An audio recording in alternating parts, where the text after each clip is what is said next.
Let's go and see where Little Bank's head is at. I see that Little Bank's attorney, Dmitri Karcazes, and its financial advisor, Bruce Goldstein, are talking right now about the situation. Go.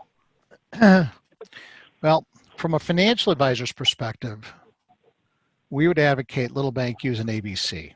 And we'd say that to sell the business. It's going to be a much simpler process than an 11 filing. And the assignee is going to have a tremendous amount of latitude for the operations as well as the sale process. Although in an ideal world, we'd probably line up a stalking horse purchaser for the business prior to commencing the ABC. And meanwhile, though, the bank can implement controls on the assignee through the bank's agreement governing the assignee's use of the bank's collateral. So some ABCs are subject to court supervision, such as those in Delaware, whereas others are not, like Illinois.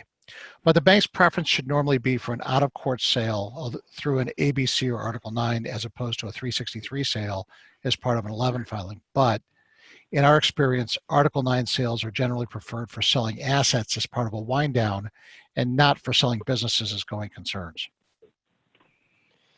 Yeah, I mean, I think you're right, Bruce.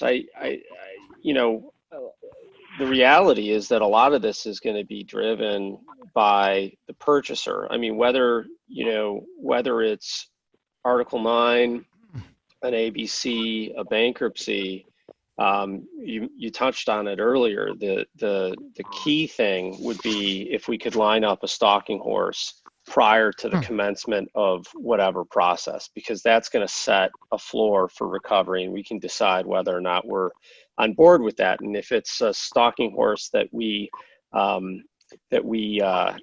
support, that's probably going to make it a lot easier for our client to get comfortable with the costs associated with the process and the risks associated with the process. So I think that's a key consideration that we need to think about, whether or not we can line up a stalking horse prior to the commencement. And of course, whoever that stalking horse is, hopefully their money is green. They're going to have some views, I suspect, about how they want to take title to the assets. So we'll probably have to have a job on our hands to negotiate this thing towards an ABC if they're looking for a cleaner title through a bankruptcy.